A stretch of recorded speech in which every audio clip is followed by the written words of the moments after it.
Sejam muito bem-vindos ao canal Momentos de Autoconhecimento e Sabedoria. Inscreva-se no nosso canal e ativa todas as notificações para não perder nenhum capítulo deste livro. Capítulo 2. Se a rainha tivesse culhões. Anotação no prontuário, Lore. Paciente na casa dos 40, comparece para tratamento logo após um rompimento. Relata que busca apenas algumas sessões para passar por isso. Tudo começa com um problema atual. Por definição, o problema atual é o motivo que leva uma pessoa a procurar terapia. Pode ser um ataque de pânico, a perda de um emprego, uma morte, um nascimento, uma dificuldade de relacionamento, uma inabilidade para tomar uma decisão importante ou um estado de depressão. Às vezes, o problema atual é menos específico, uma sensação de estagnação ou a sensação vaga mais persistente de que exista algo de errado. Seja qual for o problema, ele geralmente acontece porque a pessoa chegou a um ponto de inflexão em sua vida. Viro para a esquerda ou para a direita? Tento conservar o status quo ou entro em território inexplorado? Já vou avisando, a terapia sempre levará você a um território inexplorado, mesmo que escolha preservar o status quo. Mas as pessoas não se preocupam com seus pontos de inflexão quando chegam para a primeira sessão de terapia. Na maioria das vezes, só querem um alívio. Querem contar suas histórias, começando com seu problema atual. Sendo assim, deixe-me contar-lhe um incidente do namorado. A primeira coisa que quero dizer sobre o namorado é que ele é um ser humano extraordinariamente decente. É gentil, generoso, engraçado, inteligente e, quando não está te fazendo rir, dirigirá até a farmácia às 2 da madrugada para te trazer o antibiótico que você não aguenta esperar até de manhã para comprar. Se acontecer de ele estar no supermercado, mandará uma mensagem de texto perguntando se você precisa de alguma coisa. E quando você responder que só precisa de sabão em pó, trará para casa suas almôndegas preferidas e 20 frascos de maple syrup para os waffles que ele prepara para você a partir do zero. Carregará esses 20 frascos da garagem até a sua cozinha. Arrumará perfeitamente 19 deles no armário alto que você não alcança e deixará um no balcão disponível para amanhã. Também deixará bilhetes de amor na sua escrivaninha. Segurará sua mão e abrirá portas, e jamais vai reclamar por ser arrastado para eventos familiares, porque realmente gosta de estar na companhia dos seus parentes, mesmo os barulhentos ou os idosos. Sem que haja qualquer motivo, ele lhe mandará pacotes da Amazon cheio de livros, sendo livros o equivalente a flores para você. E à noite vocês dois ficarão de conchinha e lerão trechos desse livro em voz alta, um para o outro, parando apenas para transar. Enquanto você estiver numa maratona da Netflix, ele massageará aquele ponto nas suas costas onde você tem uma leve escoliose, e quando ele parar e você lhe der uma cutucada, continuará por mais deliciosos 60 segundos antes de tentar sair de fininho sem você notar. E você vai fingir que não nota. Deixará você terminar os sanduíches, as frases e o protetor solar dele, e escutará com tanta atenção os detalhes do seu dia que, como seu biógrafo pessoal, se lembrará mais da sua vida do que você mesma. Se esse retrato lhe parece distorcido, ele está. Existem muitas maneiras de se contar uma história, e se aprender uma coisa como terapeuta é que a maioria das pessoas se enquadra no que os terapeutas chamam de narradores não confiáveis. Isso não quer dizer que elas enganem propositalmente. O que acontece é que cada história tem múltiplos fios, e elas tendem a deixar de fora aqueles que não se enquadram em suas perspectivas. A maior parte do que os pacientes me contam é totalmente verdade, do ponto de vista deles no momento. Pergunte sobre o cônjuge de alguém enquanto os dois ainda estão apaixonados. Depois, faça a mesma pergunta após o divórcio, e cada vez você terá apenas metade da história. O que você acabou de ouvir sobre o namorado? Foi apenas a metade boa.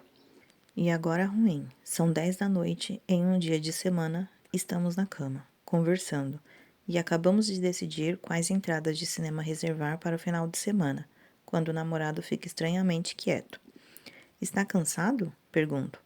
Somos dois pais solteiros que trabalham na faixa dos 40. Portanto, normalmente um silêncio de exaustão não significaria nada. Mas quando não estamos exaustos, ficamos sentados juntos, em silêncio. Traz uma sensação tranquila e relaxante. Mas se é que o silêncio possa ser escutado, o desta noite soa diferente. Se você já esteve apaixonada, conhece o tipo de silêncio ao qual me refiro, numa frequência que apenas seu companheiro pode perceber. Não, ele responde. É uma sílaba, mas a voz dele vacila sutilmente, seguida por um silêncio ainda mais desconfortável. Olho para ele, ele olha de volta, sorri, eu sorrio. E um silêncio ensurdecedor se abate novamente, quebrado apenas pelo roçar do seu pé crispado debaixo das cobertas. Agora estou alarmada. No meu consultório posso aguentar maratonas de silêncio, mas no meu quarto não aguento mais de 3 segundos. Ei, está acontecendo alguma coisa? Pergunto, tentando soar relaxada, mas é uma pergunta retórica, se é que existe uma. A resposta é obviamente sim, porque na história do mundo, essa pergunta nunca foi seguida por uma resposta tranquilizadora. Quando atendo casais em terapia, mesmo que a resposta inicial seja não, com o tempo a verdadeira resposta revela ser alguma variante de estou te traindo, estourei os cartões de crédito, minha mãe idosa vem morar com a gente ou não te amo mais. A resposta do namorado não é exceção. Ele diz: decidi que não posso viver com uma criança debaixo do mesmo teto pelos próximos 10 anos. Decidi que não posso viver com uma criança debaixo do mesmo teto pelos próximos 10 anos? Caio na risada. Sei que não tem nada de engraçado no que o namorado disse, mas uma vez que estamos planejando viver juntos e tenho um filho de 8 anos, parece tão ridículo que decido que tem que ser uma brincadeira. O namorado não diz nada, então paro de rir. Olho para ele, ele desvia o olhar. Que raios você está dizendo? O que quer dizer com não posso viver com uma criança pelos próximos 10 anos? Sinto muito, ele diz. Sente muito pelo quê? Pergunto, ainda tentando entender. Está falando sério? Não quer ficar junto? Ele explica que quer ficar junto, mas agora que suas filhas adolescentes logo irão para a faculdade, percebeu que não quer esperar mais 10 anos para o ninho ficar vazio. Fico de queixo caído, literalmente. Sinto minha boca se abrir e ficar assim por um tempo. É a primeira vez que escuto isso, e leva um minuto para que meu queixo consiga voltar à posição original e eu possa falar. Minha cabeça está dizendo, o quê? Mas minha boca diz, há quanto tempo você se sente assim?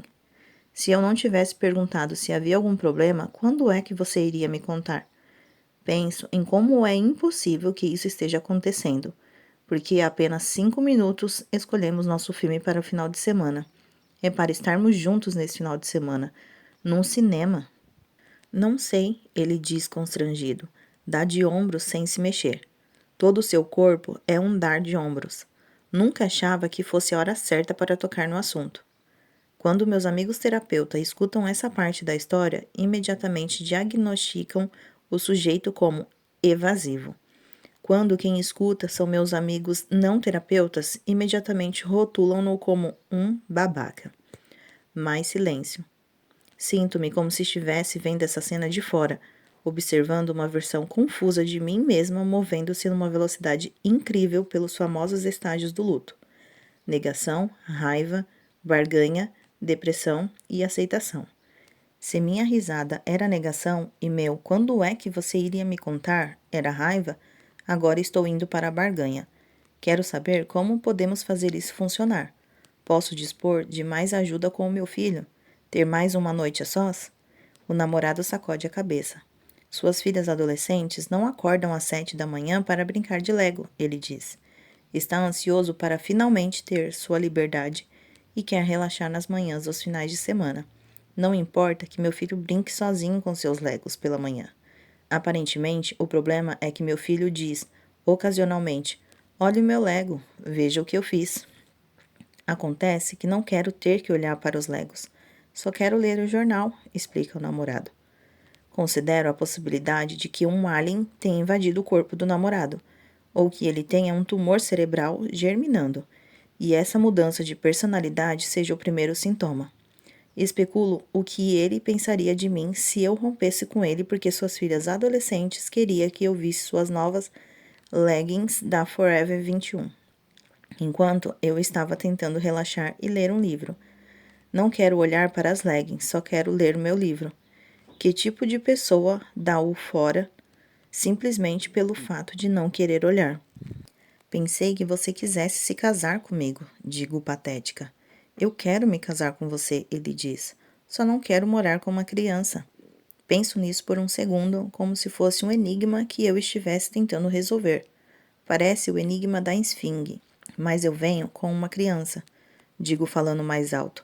Estou furiosa que ele esteja trazendo isso à tona agora. Que esteja trazendo isso à tona. Ponto. Você não pode me encomendar à la carte como um hambúrguer sem as fritas. Como Penso nos pacientes que descrevem cenários ideais, insistindo que só pode ser felizes naquela situação específica. Se ele não largasse a faculdade de administração para virar escritor, seria o homem dos meus sonhos. Então vou terminar com ele e namorar gestores de fundos de investimento que me dão tédio. Se o trabalho não fosse do outro lado da ponte, seria a oportunidade perfeita. Então vou continuar no meu emprego meia boca e continuar comentando o quanto invejam a carreira dos meus amigos. Se ela não tivesse um filho, eu me casaria com ela. Com certeza, todos nós temos nosso fator impeditivo, mas quando os pacientes recorrem repetidamente a esse tipo de análise, às vezes digo: se a rainha tivesse culhões, ela seria o rei. Se você passa pela vida cheio de exigências, se não reconhece que o perfeito é inimigo do bom, pode se privar da alegria. De início, os pacientes se assustam com a minha franqueza, mas isso acaba salvando-os de meses de tratamento. A verdade é que eu não queria namorar alguém com filho, o namorado diz. Mas aí me apaixonei por você e não soube o que fazer. Você não se apaixonou por mim antes do nosso primeiro encontro, quando eu te disse que tinha um filho de 6 anos, digo. Você sabia o que fazer então, não sabia? Mais silêncio sufocante. Como você provavelmente percebeu, essa conversa não leva a lugar nenhum. Tento entender se tem a ver com outra coisa. Como é que não poderia ser alguma outra coisa? Afinal de contas, o desejo dele por liberdade é o definitivo, não é nada com você, sou eu. Sempre um código para não é nada comigo, é você. Será que o namorado está infeliz com alguma coisa no relacionamento e tem medo de me contar? Pergunto-lhe calmamente, agora com a voz mais suave, porque tenho consciência de que pessoas muito zangadas não são muito acessíveis. Mas o namorado insiste que se trata apenas de ele querer viver sem filhos, não sem mim. Fico num estado de choque misturado com perplexidade.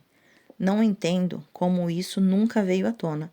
Como é que você dorme profundamente ao lado de uma pessoa, planeja uma vida com ela, quando em segredo você está no impasse quanto a ir embora? A resposta é simples, um mecanismo comum de defesa chamado compartimentalização. Mas nesse exato momento estou ocupada demais usando outro mecanismo de defesa, a negação, para enxergar isso. A propósito, o namorado é advogado e expõe tudo como se estivesse diante de um júri. Ele quer mesmo se casar comigo. Ele me ama de verdade. Apenas quer muito mais tempo comigo. Quer poder ter a espontaneidade de viajar comigo no final de semana, ou chegar em casa do trabalho e sair para comer, sem se preocupar com uma terceira pessoa. Quer a privacidade de um casal, não a sensação comunal de uma família. Quando soube que eu tinha um filho, disse a si mesmo que não era o ideal, mas não comentou nada comigo porque pensou que conseguiria se adaptar. 2 anos depois, no entanto, quando estamos prestes a unificar nossos lares com a liberdade dele na mira, percebeu o quanto isso é importante. Sabia que as coisas teriam que terminar, mas não queria que terminasse. E mesmo quando pensou em me contar, não soube como tocar no assunto, porque já estávamos envolvidos demais. E o provável era que ficasse furiosa. Hesitou em me contar, disse, porque não queria ser um cretino. A defesa encerra e diz que sente muito. Você sente muito? Replico agressiva. Bom, imagine só. Ao tentar não ser um cretino, você se transformou no maior cretino do mundo.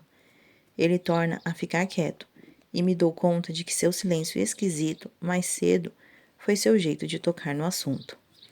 Embora fiquemos dando voltas e voltas nesse assunto até o sol se infiltrar pelas venezianas, nós dois sabemos, sem sombra de dúvida, que não há mais nada a dizer. Tenho um filho, ele quer liberdade. Crianças e liberdades são mutuamente excludentes. Se a rainha tivesse culhões, ela seria rei. Voila, eu tinha meu problema atual.